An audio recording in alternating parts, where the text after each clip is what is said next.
Hello everyone, नमस्ते छोर्ले सबैजनालाई। I hope सबैजना सन्चै हुनुहुन्छ होला। म पनि ठिकै छु भनौँ। अनि मैले भिडियो बनाउनुको कारण त खासै केही पनि थिएन, त्यही पनि यत्तिकै बनाउन मन लाग्यो अनि त्यही भएर बनाएको। साथीहरू, म चाहिँ आज चटपट बनाउँदैछु के। आज चाहिँ मेरो बहिनीको छुट्टी छ नि त, अनि त्यही भएर उसले चाहिँ चटपट बनाएर खाऊँ न दिदी भनेको छ। अनि मैले चाहिँ सबै काटेर रेडी पारिसकेँ।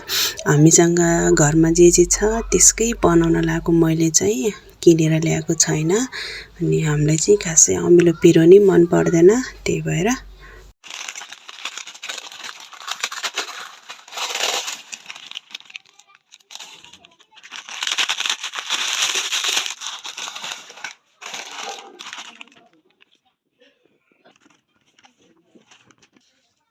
मलाई चाहिँ यहाँ भिडियो गराउने कोही पनि छैन कि, अनि त्यही भएर आफै बनाएको। यहाँ बनाउँदाखेरि मेरो भुजा पुरै भुइँमा पोखियो। अनि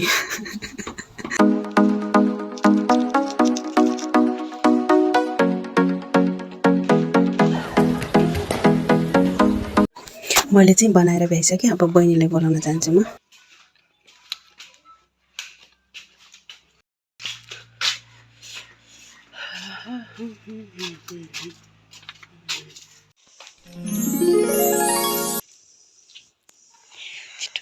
मैले चाहिँ चाउचाउ नि बनाएको थिएँ नि त, अनि वाइ वाइ चाउचाउ।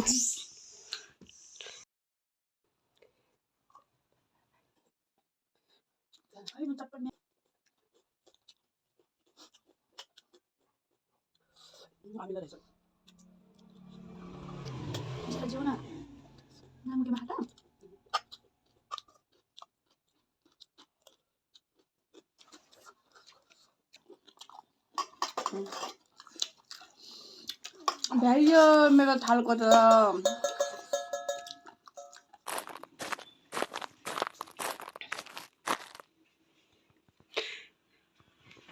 हेलो पुन्टु, उठ्नुभयो? मेरो नानी चाहिँ सुतेको थियो नि त, अहिले चाहिँ उठ्यो।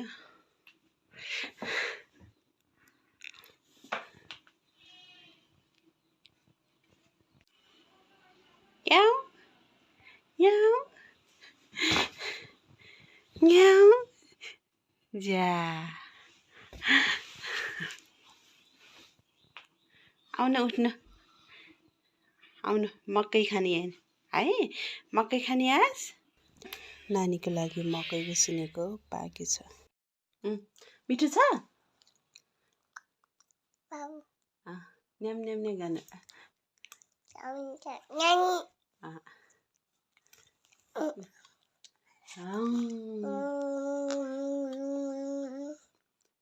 गर्नु न।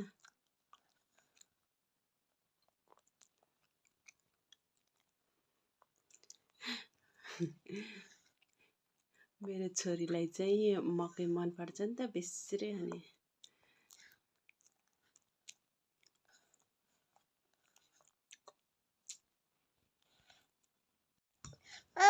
हजुर, के भयो? अठो ए छरिया यी खस्यो पाक्नु है। म बाबुलाई दिन्छु आज।